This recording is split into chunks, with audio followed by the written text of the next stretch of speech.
नमस्कार, मैं मृदुला श्रीवास्तव सी न्यूज भारत में आपका स्वागत करती हूँ। वक्त हो गया है न्यूज बुलेटिन का। बुलेटिन में खबरों को शुरू करेंगे और बताएंगे कांकेर में सरकारी राशन दुकानदारों ने किया विरोध प्रदर्शन। आगे देखेंगे लावालौंग में हाथियों का मचा आतंक, कई घरों को तोड़ा और फसल बर्बाद की।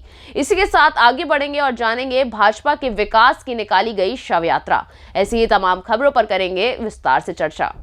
खबर कांकेर से है, जहां संघ के कर्मचारी लंबे समय से राशन वितरण की विसंगतियों को दूर करने की मांग कर रहे हैं, जिसमें खाद्यान्न कटौती, सर्वर की समस्या, मानदेय व्यवस्था, कमीशन राशि सहित खाद्यान्न शॉर्टेज की मांगें प्रमुख हैं। इन मांगों के पूरा नहीं होने की वजह से राशन विक्रेता देशव्यापी 3 दिवसीय हड़ताल पर हैं। सरकार को राशन विक्रेताओं पर भरोसा नहीं। राशन विक्रेता संघ के अध्यक्ष रामदेव सिन्हा ने बताया कि काटा कनेक्टिविटी ईपीओएस मशीन में किया गया है, तब से राशन बांटने में इतनी परेशानी हो रही है कि हमारे विक्रेता और हितग्राही के बीच हाथापाई की नौबत भी आ जाती है। इसलिए हम शासन से कई बार मांग कर चुके हैं कि आप अनाज ऑनलाइन बंटवा रहे हैं तो इस कांटे को और कनेक्टिविटी का क्या मतलब है।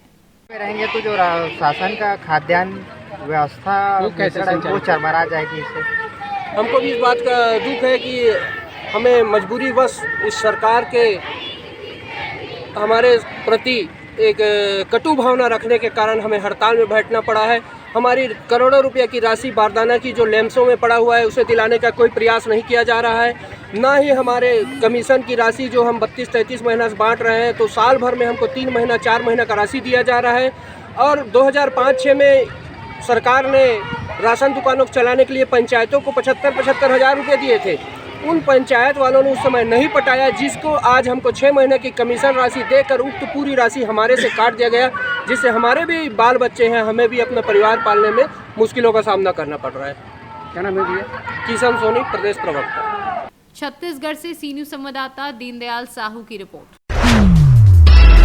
खबर जौनपुर से है, जहां मछली शहर पुलिस अधीक्षक जौनपुर डॉक्टर अजय पाल शर्मा द्वारा अपराध एवं अपराधियों के विरुद्ध चलाए गए सघन अभियान के क्रम में अपर पुलिस अधीक्षक ग्रामीण शैलेश सिंह के कुशल निर्देशन तथा क्षेत्राधिकारी मछली शहर अतर सिंह के कुशल पर्यवेक्षण एवं प्रभारी निरीक्षक मछली शहर किशोर कुमार चौबे के मार्गदर्शन में थाना मछली शहर जनपद जौनपुर पुलिस द्वारा कुल 10 नफर वारंटियों की गिरफ्तारी की गई। जौनपुर से सी न्यूज संवाददाता राधा रमन अग्रहरी की रिपोर्ट। खबर लावालौंग से है, जहां प्रखंड क्षेत्र अंतर्गत लावालौंग मुख्यालय से करीब 5 किलोमीटर की दूरी पर स्थित हेडूम पंचायत के कल्याणपुर में अचानक रात्रि में हाथियों के झुंड ने आकर सकीला बीबी के घर को बुरी तरह से तोड़ दिया, साथ ही आसपास के घरों के साथ साथ लोगों की फसल बर्बाद कर दी। इसकी सूचना वन विभाग को दी गई, जिसके बाद मौके पर वनरक्षी सिकंदर यादव, दुर्गा महतो तथा अमित कुमार ने पहुंचकर लोगों से रूबरू होते हुए अपने विभाग द्वारा उचित मुआवजे देने की बात कही। इसकी सूचना लावालौंग प्रखंड विकास पदाधिकारी से अंचल पदाधिकारी अमित कुमार को प्राप्त हुई, तो वे पीड़ित परिवार से मिलकर नुकसान का मुआवजा विभाग द्वारा दिलाने का हर संभव मदद करने की बात कही। जो ये हाथी का आतंक मचा है रात में, इस पर आप लोग क्या जानते हैं, थोड़ा विस्तार बताएं। हाँ, रात्रि में फ़ोन के माध्यम से हम लोग पास फ़ोन आया कि हेडूम पंचायत के डूमाटाड़ में 15-20 के संख्या में हाथी आया हुआ है और 3 घर में क्षति किया है, मगर एक घर जो शकीला खातून का है उसमें राशन खा गया जो रखा हुआ था और उसका घर ढह दिया है। खाना पकाने का जो बर्तन बासन था उसको भी सब क्षतिग्रस्त कर दिया है। तो हम लोग वीडियो साहब से सुबह में बात किए हैं और फॉरेस्ट के भी पदाधिकारी लोग से बात हुआ है, तो लोग बोले हैं कि हम लोग अभी आ रहे हैं और जो भी इनका सरकारी सिस्टम में जो आता है तत्परता के साथ, क्योंकि ये अति एकदम गरीब है और विधवा भी है। क्या नाम है आपका? मेरा नाम महमूद खान, उप प्रमुख लावालौंग। लावालौंग से सी न्यूज संवाददाता साजिद की रिपोर्ट। खबर मध्य प्रदेश के रीवा जिले के सेमरिया विधानसभा क्षेत्र से है, जहां पर एनएसयूआई प्रदेश सचिव अभिषेक तिवारी के मार्गदर्शन में एनएसयूआई कार्यकर्ता वेद नारायण तिवारी के नेतृत्व में एनएसयूआई द्वारा भाजपा की जन एवं छात्र विरोधी नीतियों के विरोध में विकास की शव यात्रा निकालकर भाजपा की विकास यात्रा के खिलाफ विरोध दर्ज कराया गया है। रीवा से सी न्यूज संवाददाता अर्जुन तिवारी की रिपोर्ट। टीकमगढ़ जिला कलेक्टर पहुंचे ग्रामीणों ने कलेक्टर के नाम डिप्टी कलेक्टर संजय जैन को एक ज्ञापन सौंपा। ज्ञापन में बताया गया है कि राजेंद्र सागर नगदा बंधा में सिंचाई विभाग द्वारा पात्रता अनुसार जमीन का पट्टा प्रदान किया गया था और ग्रामीणों से सिंचाई विभाग द्वारा 1182 रुपये प्रति एकड़ के हिसाब से जमा राशि भी जमा कर ली गई थी। लेकिन राजेंद्र सागर नगदा बंधा से प्रभावित क्षेत्रवासियों को शासन द्वारा तालाब की जमीन का रबी फसल हेतु पट्टा को प्रदान किया गया है और 1182 रुपये प्रति एकड़ के हिसाब से राशि भी ली गई, परंतु आज तक शासन द्वारा जमीन पर कब्जा नहीं दिया गया। क्या नाम है आपका? कोमल सिंह, कहाँ के निवासी हैं आप? सगरवाला के। जी बताएं, आप जो आवेदन देने आए हैं कलेक्टर साहब को, क्या है पूरा मामला क्या है? मुझे साहब हमने पट्टा बनवाया था सिंचाई विभाग राजेंद्र सागर बांध का, तो अभी तक कब्जा दे लिया और पैसा जमा करवा लिए। पट्टे मिले हैं आप लोगों को? पट्टे मिल गए। कब मिले थे ये पट्टे? 19 तारीख को। तो अधिकारियों ने क्या कहा आपसे, कुछ कहा इस संबंध में? कुछ नहीं कहती है, कहते दे रहा कुछ नहीं कहती है। अच्छा, तो आपने आवेदन दिया है कलेक्टर साहब को, उन्होंने क्या कहा आपसे? उन्होंने कह दी कि हम बोलते हैं उनसे। अच्छा, बताते हैं उनको। अगर आपकी मांगें पूरी नहीं होती हैं तो आप क्या करेंगे आगे? हम भोपाल जाके भूख हड़ताल पे बैठेंगे, मंत्रालय घेरेंगे, अपना हक लेंगे। दादा क्या नाम है आपका? मलखान कुमार। कितने की आओ आप? बमोरी के।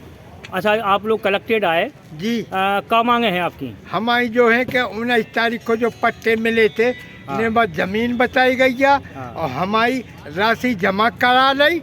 हमारी राशि जमा करा ली और इरिगेशन के जो आदमी हैं बाबू लोग भी हमारा कोई सुनाई में नहीं कर रहे। आज कलेक्टर साहब के लगा पेश भाई। अच्छा, कितने आदमियों को पट्टे मिले गांव के? हमारे लगभग 3-4 आदमी को। 400 आदमी है। हाँ जी जी। अच्छा, तो अब मान लो आपकी मांगे अगर पूरी नहीं होती, कलेक्टर साहब के पास आए आप, मांगे पूरी नहीं होती हैं अगर, तो आप आगे क्या करें? हम भोपाल जाएंगे और हम भोपाल से मंत्री से बात करेंगे और हम हड़ताल पर बैठेंगे। अच्छा, और हमारी मांग पूरी करवे। हमने चोरी नहीं करी, हमने शासन को लाओ। ठीक। टीकमगढ़ से सीनू संवाददाता गिरीश कुमार खरे की रिपोर्ट। खबर भदोई से है, जहां अखिलेश दुबे पुत्र स्वर्गीय मोहनलाल दुबे ने प्रशासन और पीडब्ल्यूडी पर गंभीर आरोप लगाए हैं। अखिलेश दुबे का कहना है कि आराजी संख्या 1 कुसौडा में उनकी भूमिधरी जमीन है, जिसके कागज उनके पास हैं। साथ ही कोर्ट का आदेश, कमिश्नर का आदेश, एसडीएम का आदेश और तहसीलदार का भी आदेश उनके पास है। उसके बावजूद भी डिप्टी सीएम के 1 दिवसीय कार्यक्रम को लेकर उनके भूमिधरी में पीडब्ल्यूडी और प्रशासन ने जबरन सड़क निर्माण करवा दिया, जिससे कि पूरा परिवार गहरे सदमे में है। और अखिलेश दुबे ने कहा कि प्रशासन उनका बना हुआ मकान भी गिराने के चक्कर में है, उन्हें कहीं से भी न्याय नहीं मिल रहा है। आदेश मिला है, उसके बाद पीडब्ल्यूडी भी हमको एक लेटर दी है, जिसमें दिया है कि जब तक माननीय न्यायालय का कोई आदेश या कोई आदेश नहीं हो जाएगा तब तक इसमें हम कोई निर्माण करेंगे ही नहीं। जी, एसडीएम साहब ने भी इसमें रिपोर्ट में दे दिया है कि इनकी हमारी भूमधरी आराजी है, इसी भूमधरी में लोक निर्माण विभाग द्वारा निर्माण कार्य किया जा रहा है। जी, डीएम साहब ने हमको लिख के दे दिया है कि इनकी भूमधरी आराजी है, कमिश्नर साहब ने भी दे दिया है कि इनकी भूमधरी आराजी है। उसके बाद भी कल डिप्टी सीएम साहब जब आ रहे थे, जिसके पहले सुबह से गिट्टी बालू गिरना शुरू हो गया। उसके बाद आके हमने मना किया तो बोले जाओ तुमको जो करना है तो करो, अपना न्यायालय देखो, इससे नहीं मतलब है। नेकपाल साहब आए, नेकपाल साहब ने स्पष्ट कहा कि सब जीएस है। हमारे नेकपाल जो हमारे गांव का जो है उसको पूरे ग्राम सभा कुसौड़ा का जीएस दिखाई देता है। इस तरीके से तहसीलदार साहब ने आया, उनको भी पेपर मांगे, हमने पेपर सारा दे दिया। उसके बाद भी कहें इसको हम बनवाएंगे। उनका श्रीमान जी हमारा जो था हमने आपको बता दिया, अब हम जो भी आप करेंगे, हम जो भी करना होगा हम न्यायालय से करेंगे, अगर आप नहीं मानेंगे तो। प्रशासन से क्या मांग है आपकी? प्रशासन से हमारा मांग है कि हमारी अगर भूमधरी अराजी है, अगर आप हमारा ले रहे हैं आप ले लीजिए, सब टोटल बनवा दीजिए, हमको जो हमारा मुआवजा होता है हमको दे दीजिए। भदोई से सीनू संवाददाता नितेश उपाध्याय की रिपोर्ट। मऊरानीपुर में बुधवार की दोपहर थाने का औचक निरीक्षण करने झांसी पुलिस उप महानिरीक्षक जोगेंद्र सिंह आए। सर्किल के थानेदारों के साथ मीटिंग की, उन्हें दिशा निर्देश दिए। लंबित पड़ी विवेचनाओं का शीघ्र निस्तारण करने तथा गैंगस्टर के अपराधियों की सूची तैयार कर उन पर कार्यवाही करने के निर्देश भी दिए। बैरिंग बालखाने तथा पुलिस के आवासों का निरीक्षण किया। थाने में आए पीड़ितों को न्याय दिलाने और उनकी समस्याओं को गंभीरता से सुनने की बात कही। इस मौके पर ग्रामीण पुलिस अधीक्षक नेपाल सिंह, क्षेत्राधिकारी राजेश एस, कोतवाली प्रभारी सतीश सिंह सहित सर्किल के थानेदार व पुलिसकर्मी मौजूद रहे। आज थाना मोरानीपुर का हम लोगों ने वार्षिक किया है, प्लस यहाँ का पूरे सर्किल के सभी थानाध्यक्षों के साथ और विवेचकों के साथ अगले रूम की कार्रवाई की गई है। उसमें सभी विवेचनाओं की समीक्षा की गई है, टॉप 10 अपराधियों की समीक्षा की गई और SSP RA यहाँ मौजूद हैं, CO मौजूद हैं और सभी SHO मौजूद हैं। सबको निर्देशित किया गया है कि जितने भी टॉप 10 अपराधी है उनका चिन्हीकरण करते हुए उनके विरुद्ध गैंगस्टर की कार्रवाई जिनके खिलाफ हो गई है उनकी संपत्तियों का चिन्हीकरण करके 14(1) में कार्रवाई की जाए और संपत्ति जब्ती करने की कार्रवाई हो जो अवैध तरीके से जो संपत्तियां अर्जित की गई है अपराध करके। दूसरा, हम लोगों ने विवेचनाओं की समीक्षा की है। विवेचनाओं में मोरानीपुर थाने में विवेचनाएँ थोड़ी अधिक है, इसके लिए सभी विवेचकों को निर्देशित किया गया है और CO और SP RA को निर्देशित किया गया है कि अगले 10 दिन के अंदर विवेचनाओं की गुणवत्तापूर्वक निस्तारण कराएं और सभी विवेचक वार एक के साथ बैठ करके और उनकी विवेचनाओं की समीक्षा भी करें। गुणवत्ता के साथ समीक्षा हो और गुणवत्ता के साथ उसका निस्तारण हो, गुण दोष के आधार पर शासन के आधार पर कार्रवाई हो। इसके अलावा हमने यहाँ पर थाने का निरीक्षण किया है, थाने के जो यहाँ बैरिक्स है उसका निरीक्षण किया है, भोजनालय का निरीक्षण किया। झांसी से सीनू संवाददाता चंदू रायन की रिपोर्ट। चौपारण थाना प्रभारी शंभुनंद ईश्वर के द्वारा लगातार बेहतर कार्य किए जा रहे हैं। उनकी टीम के वर्क से कई आपराधिक मामलों का पर्दाफाश समय सीमा के अंदर हुआ है। इसी कड़ी में उनकी एक और उपलब्धि जुड़ गई है।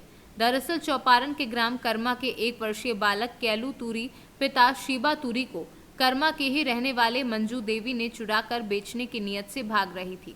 ऐसा आरोप बच्चे के माता पिता एवं ग्रामीणों ने लगाया है। घटना के बाद ग्रामीणों के साथ बच्चे के माता पिता पूर्व मुखिया राजेश यादव के पास पहुंच गया। घटना की जानकारी दी।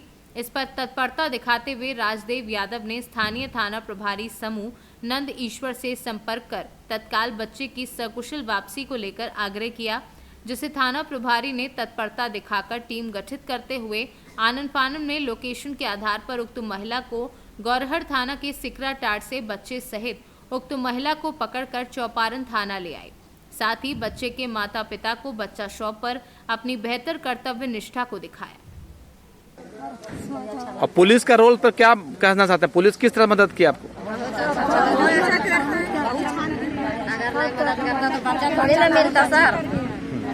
तो क्या करना जो है आप तो क्या मानते हैं कि इस तरह के जो लेडी जो है जिसके बाद आरोप लग रहा है इस तरह का नेटवर्क जुड़ा हुआ और इस तरह गलत काम पहले से भी कर रही है आप?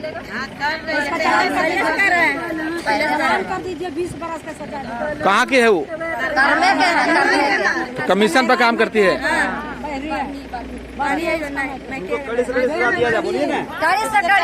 सजा दिया जाए जो बच्चा चोरी किए हैं जो जाकर के बेच दिए हैं। चौपारण से सीनियर संवाददाता मुकेश सिंह। यूपी के कौशाम्बी जिले में युवती का सड़ा गला हुआ शव मिलने के मामले का पुलिस ने खुलासा कर दिया। प्रेमी से बात करने और अनैतिक संबंध के बाद गर्भवती हो जाने के चलते सामाजिक बुराई के चलते युवती के माता पिता ने ही अपनी बेटी की हत्या कर दी थी। पुलिस ने युवती के हत्या आरोपी उसके माता पिता और 2 चाचा को हत्या के आरोप में अरेस्ट कर लिया है। वहीं SP ने प्रेस वार्ता कर घटना का खुलासा किया है। डेड बॉडी मिली थी, आज उसका खुलासा किया, क्या मामला है? देखिए, थाना मंझनपुर पे एक 21 वर्षीय युवती की गुमशुदगी रिपोर्ट 3 फरवरी को दर्ज कराई गई थी। 7 फरवरी को उसी गांव के बाहर एक अज्ञात शव मिलने की सूचना प्राप्त हुई थी, जिस पर उसके जो गुमशुदा युवती है उसके पिता द्वारा अपनी बेटी के रूप में पहचान की गई थी। गुमशुदगी रिपोर्ट को धारा 302(2)(1) IPC में तरमीम किया गया था और विवेचना के दौरान और जो पहले गुमशुदगी हुई थी उसकी जो जांच रिपोर्ट आई उसके आधार पर ये शक पाया गया कि ये घटना इसके पिता के द्वारा की गई है। पिता को हिरासत में लेकर के जब पूछताछ की गई तो उसने स्वीकार किया कि चूँकि उसकी बेटी कई युवकों से मोबाइल फ़ोन पे बात करती थी और उसे इस बात का शक था कि ये प्रेग्नेंट है। इसी आधार पर उसने अपनी पत्नी के साथ मिलकर बेटी की गला घोट करके हत्या कर दिया था और शव को अपने 2 भाइयों के साथ मिल करके ठिकाने लगाया था। शव को जल्दी से गलाने के लिए उसने बैटरी का पानी निकाल करके उसके ऊपर डाल दिया था। सभी 4 अभियुक्तों को गिरफ्तार कर लिया गया है और उन्होंने अपना जुर्म स्वीकार कर लिया है। इसमें जो भी विधिक कार्रवाई है वो हम कर रहे हैं। आज वो जेल जा रहे हैं। इसमें हम अग्रिम जो कार्रवाई रहेगी वो भी कड़ी कार्रवाई की जाएगी। सर, इसमें जो बात आ रही कि कई लोगों से बात करती थी, तो क्या उसके नंबर को कहीं सर्विलांस उसमें लगा के ट्रेस किया कि कितने लोगों से बात करती थी? देखिए, ये तो अभी अंडर इन्वेस्टिगेशन है सारी चीज़ें, लेकिन जो घटना का मोटिव है वो उसके पिता ने यही स्वीकार किया है और यही बताया है और यही सच्चाई भी है। तो पर्टिकुलरली किसी एक लड़के का नाम नहीं बताया कि ये बच्चा इसका या उसका हो सकता है, क्योंकि लड़की प्रेग्नेंट भी थी ऐसा बताया जा रहा है। हाँ, उसका कहना है, उसने अपने पूछताछ में यही बताया भी है कि उसने अपनी बेटी से इस बारे में पूछा, लेकिन उसने चूँकि जवाब नहीं दिया और वो मना करती रही, इसीलिए उसने गुस्से में इस कार्य को किया है। तो सर, ये कब मारे थे लड़की को? ये पहले अपनी बेटी को मार के उस शव को ठिकाने पर लगाकर इसके बाद ये गुमशुदगी की रिपोर्ट दर्ज कराने के लिए आए थे। युवती की हत्या 3 फरवरी को कर दी गई थी। कौशाम्बी से सी न्यूज़ संवाददाता हर्षित मिश्रा की रिपोर्ट। मधुबन प्रखंड क्षेत्र के नौरंगिया माधोपुर पंचायत में नवनिर्मित अपशिष्ट प्रसंस्करण इकाई परिसर से अपशिष्ट प्रबंधन के सफल क्रियान्वयन के लिए पंचायत के सभी वार्ड के स्वच्छता कर्मियों को उनके ई रिक्शा व पैडल रिक्शा के परिचालन का प्रखंड विकास पदाधिकारी रजनीश कुमार, पंचायती राज पदाधिकारी शिखा रॉय, मुखिया इमरान खान उर्फ चांदी खां व सरपंच संजय कुमार ने हरी झंडी दिखाकर क्षेत्र में रवाना किया। मौके पर प्रखंड विकास पदाधिकारी रजनीश कुमार ने बताया कि पंचायत के सभी वार्ड के स्वच्छता कर्मी अपनी जिम्मेदारियों का निर्वहन पूरी तन्मयता से करें ताकि लोहिया स्वच्छ बिहार अभियान को उनके मुकाम तक पहुंचाया जा सके। इस दौरान पंचायती राज पदाधिकारी रॉय ने बताया कि स्वच्छ गांव का निर्माण महात्मा गांधी का सपना था। मौके पर उप मुखिया सीता सुंदर, सरपंच संजय कुमार, राधेश्याम कुमार, जयप्रकाश कुमार, शशि रंजन कुमार आदि उपस्थित थे। सबके लिए ज़रूरी है और इस दिशा में यह एक बिहार सरकार का काफ़ी अच्छा कदम है। हम सबको मिलकर स्वच्छ बनाना है गांव को और समृद्ध बनाना है। बिहार सरकार का बहुत अच्छा पहल है गांव-गांव के लिए, जो गांव को स्वच्छ बनाने के लिए बिहार सरकार ने कदम उठाया। हम सभी लोग पूरे गांव वासी इसकी स्वागत करते हैं और आज से इसका शुभ आरंभ करते हैं ताकि कल मेरे गांव का स्वच्छ मौसम हो, स्वच्छ माहौल हो, ताकि बीमारी से भी मुक्त रहे। मेरी ये कामना है कि हम सभी लोग इसको अच्छे तरीक़ा से लागू करें। हम लोग ये संकल्प किए हैं कि ये हर एक पंचायत के हर एक वार्ड से कचरा उठाकर इस वाहन में रखेंगे। सूखा कचरा अलग और गीला कचरा अलग। अपने पंचायत के सारी जो गंदगी है हम लोग इकट्ठा कर ब्लॉक तक जाएगा और ब्लॉक से जिला तक जाएगी और जिला से फिर उसका कचरा से जो हम लोगों का खाद्य पदार्थ बनेगा, इससे जैविक बनेगा और हमारा पंचायत स्वच्छ होगा। मोतिहारी से सी न्यूज़ संवाददाता राकेश कुमार पांडे की रिपोर्ट। महाराजगंज जनपद के बृजमनगंज ब्लॉक क्षेत्र के काश्तखेरा में आज ग्राम प्रधान प्रतिनिधि तुफैल अहमद के नेतृत्व में मनरेगा पार्क के उद्घाटन का आयोजन किया गया, जिसमें मुख्य अतिथि विधायक वीरेंद्र चौधरी व विशिष्ट अतिथि सीडीओ गौरव सिंह सोगरवाल द्वारा फीता काटकर मनरेगा पार्क का उद्घाटन किया गया। तत्पश्चात सीडीओ व विधायक ने एसएसबी प्रभारी निरीक्षक संदीप सिंह के साथ भारत नेपाल सीमा का निरीक्षण किया। साथ ही घाट के सुंदरीकरण के लिए सीडीओ ने ब्लॉक के अधिकारियों को चिन्हित करने के दिशा निर्देश दिए। सर, आज किस प्रकार का कार्यक्रम था और जनपद में इस तरह का कितना कार्यक्रम हुआ, कितना बात? आज विकासखंड बृजमनगंज के काश्तखेरा ग्राम पंचायत में मनरेगा पार्क का आज माननीय विधायक फरिंदा के कर कमलों से लोकार्पण किया गया है और पिछले 1.5 सालों में हमने प्रत्येक ग्राम शासन के निर्देशानुसार प्रत्येक ग्राम पंचायत में खेल मैदान, पार्क, स्टेडियम की अवधारणाओं को साकार करने के लिए महाराजगंज जनपद में इस समय लगभग 545 ग्राम पंचायतों में हमने मनरेगा पार्क, खेल मैदान और स्टेडियम जो ज़मीन की उपलब्धता के आधार बनवाए हैं। अगर इसको ब्रेकअप वाइज करें तो लगभग 180 मनरेगा पार्क हैं, 140 हमारे खेल मैदान बन चुके हैं और प्रत्येक विकासखंड में एक मनरेगा स्टेडियम की अवधारणा भी साकार हुई है। 10 स्टेडियम हमारे बन के तैयार हैं, 2 पे हमारा काम चल रहा है और 213 मनरेगा पार्क खेल मैदान पे लगभग काम चल रहा है जो अगले महीने तक पूरे हो जाएंगे। तो इस तरीके से 545 ग्राम पंचायतों में मनरेगा पार्क, खेल मैदान और स्टेडियम का निर्माण किया गया है जो लगभग 60% ग्राम पंचायतों को कवर करते हैं। 882 हमारी ग्राम पंचायतें हैं। जो शेष ग्राम पंचायतें उनको भी हम अगले वित्तीय वर्ष में कंप्लीट करा लेंगे। विधायक जी, आज किस प्रकार का कार्यक्रम है? ये मनरेगा पार्क था जो बन के तैयार हुआ था। मुख्य विकास अधिकारी महोदय, चूँकि आचार संहिता चल रही थी, हम लोग इसके नाते इसका लोकार्पण नहीं हो पा रहा था। इस गांव के लोगों के लिए आज इसका लोकार्पण हुआ है और इनसे आज से इसमें लोगों के बैठने के आने जाने की सारी सुविधाएं चली रहेंगी। पार्क जो है कितना लाभदायक हुआ ग्रामीणों के लिए? ये आप जानते हैं स्वास्थ्य के लिए सबसे ज़रूरत है खुली हवा, अच्छी हवा, ताज़ी हवा। तो ताज़ी हवा के लिए तो ये पार्क बनाया गया जिससे बुजुर्ग जो महिलाएं हैं, जो माँ बहनें हैं या नौजवान हैं जो सुबह टहलते हैं, उन सबको टहलने का यहाँ बैठने का मिलेगा जिससे उनका स्वास्थ्य अच्छा रहेगा। महाराजगंज से सी न्यूज़ संवाददाता अंगद शर्मा के साथ रोहित कन्नौजिया की रिपोर्ट। खबर मथुरा से है, जहां कस्बे के ब्रजनानंद घेरा में केएम मेडिकल कॉलेज एवं हॉस्पिटल के बैनर तले लगाए गए शिविर में जरूरतमंदों को निशुल्क स्वास्थ्य कार्ड जिला पंचायत अध्यक्ष किशन चौधरी एवं श्रीपाद रघुनाथ दास गोस्वामी गद्दी के गद्दीशीन पीठाधीश्वर महंत केशव दास महाराज द्वारा वितरित किए गए। स्वास्थ्य कार्ड के द्वारा 5 लाख रुपए तक की जांच, इलाज व दवा दी जाएंगी। इस अवसर पर मुख्य अतिथि जिला पंचायत अध्यक्ष एवं केएम मेडिकल कॉलेज के डायरेक्टर किशन चौधरी ने कहा कि हमारा पहला लक्ष्य जन सेवा का है। रामयुग का प्रमाण हमारे सामने आज भी है। के परमादरणीय महाराज जी के सानिध्य में आश्रम में मुझे आज आने का सौभाग्य प्राप्त हुआ और जिसमें जो हमारे बुजुर्ग माँ और बाप, हमारी मातृशक्ति या पिता तुल्य जितने लोग यहाँ भजन कीर्तन कर रहे हैं, साधना में लगे हुए हैं, सनातन धर्म का प्रचार प्रसार कर रहे हैं, उनके लिए स्वास्थ्य जो उम्र पा करके बीमार होना सबको तय है। तो उनके स्वास्थ्य संबंधी हॉस्पिटल से कुछ लोग आए थे जिसका सानिध्य गिरिराज जी ने मुझे दे रखा है। तो उसमें मैं भी महाराज जी ने बुलाया था, तो सबको हेल्थ कार्ड बांटे गए हैं। मैं गिरिराज जी से ये कामना करता हूँ कि सभी निरोग रहें और हर तरह की जिम्मेदारी मैं लेता हूँ अपनी तरफ से कि कोई भी बुजुर्ग माँ बाप मेरा बीमार होगा तो उसके लिए डॉक्टर्स भी जाएंगे, जो बीमारी होगी उसी सब्जेक्ट का डॉक्टर आएगा और उसका सुचारू रूप से इलाज किया जाएगा। कितने कार्ड बांटे गए और क्या कुछ सुविधा मिलेगी? जितने लोग हैं, कार्ड की कोई काउंटिंग नहीं है, जनपद में हर गाँव में बस जा रही, जितने कार्ड बांटे गए बटे गए वो ठीक, जो रह गए वो और बटेंगे और कोई महाराज जी के आश्रम से नहीं है, जितने के पूरे जनपद के लोग हैं सबकी जिम्मेदारी मैं लेता हूँ। महाराज जी की तो अपनी सोच है, ये नास्तिक लोग हैं, ये कभी इस दल में कभी इस दल में, ये तो वोट बैंक के लिए इधर उधर की बातें करते रहते हैं। हिंदू धर्म में पैदा होने के बाद में ये हिंदू धर्म को नहीं मानते हैं, तो जो जिस धर्म में पैदा नहीं हो रहा उसी धर्म को नहीं मानना है तो काय का इंसान है। तो मैं ऐसे लोगों के लिए तो मैं कहता हूँ कि ये लोग नास्तिक हैं, ये आस्तिक नहीं है। ये पता नहीं जब ये भगवान को नहीं माने तो माँ बाप को क्या मानेंगे। मथुरा से सी न्यूज़ संवाददाता विष्णु शर्मा की रिपोर्ट। शिवराज सिंह चौहान घोषणा और झूठ की मशीन है। जहां नदी ना हो तो वहां भी वे पुल की घोषणा कर देते हैं। ये आरोप बुधवार को उमरिया के बस स्टैंड में आयोजित जन आक्रोश रैली को संबोधित करते हुए पूर्व मुख्यमंत्री कमलनाथ ने लगाए।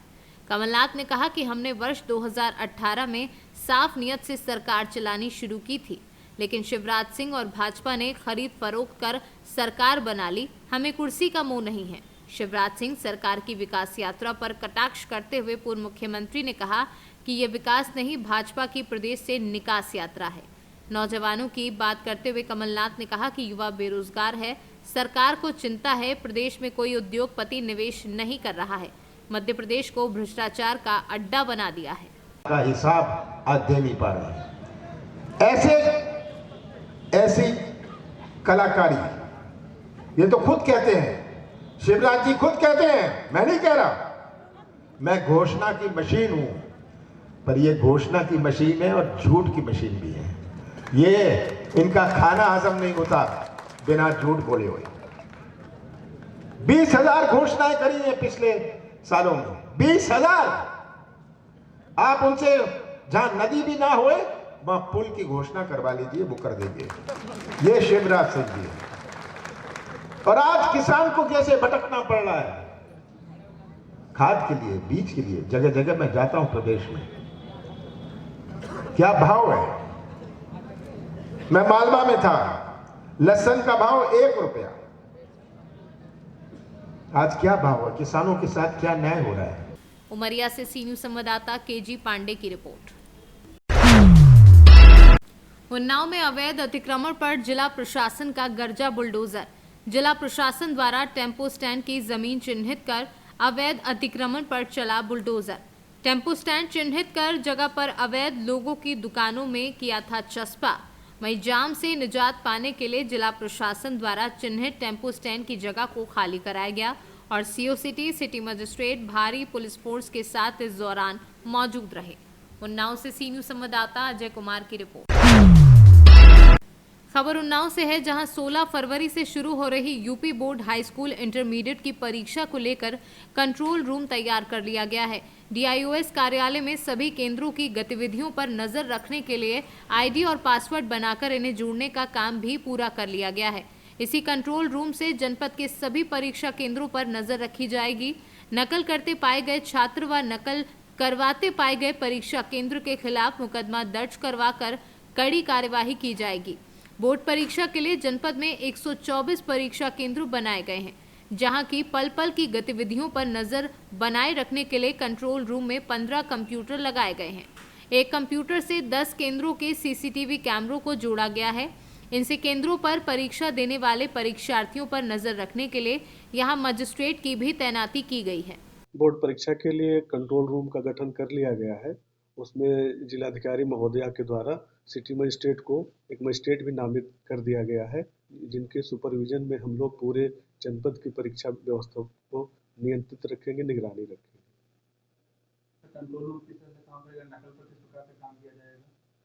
नकल पर जैसे वो कंट्रोल रूम में शिकायतें कोई आती हैं तो वो रजिस्टर की जाएंगी, एक रजिस्टर में अंकित की जाएंगी और जिस प्रकार की वो शिकायतें होंगी उसी के अनुसार उसका निस्तारण किया जाएगा। कितने विद्यालय हैं और कितनी परीक्षार्थी परीक्षा देंगे? जनपद में इस बार कुल हाई स्कूल और इंटर मिलाकर के 73,633 परीक्षार्थी बोर्ड परीक्षा में बैठ रहे हैं, जिसमें 41,359 हाई स्कूल में है और 32,274 इंटरमीडिएट में है। इन परीक्षार्थियों के लिए जनपद में कुल 124 केंद्र बनाए गए हैं और उन 124 केंद्रों पर नकल विहीन कराने के लिए CCTV कैमरे, राउटर, फर्नीचर, ये सारी व्यवस्थाएं केंद्र व्यवस्थापकों के द्वारा सुनिश्चित कर ली गई है। सारी तैयारी पूर्ण कर ली गई है। उन्नाव से सी न्यूज संवाददाता अजय कुमार की रिपोर्ट। फिलहाल के लिए इस न्यूज बुलेटिन में बस इतना ही। देश और दुनिया की तमाम खबरों को जानने के लिए देखते रहिए सी न्यूज भारत। हर खबर आपके साथ, आपके हाथ।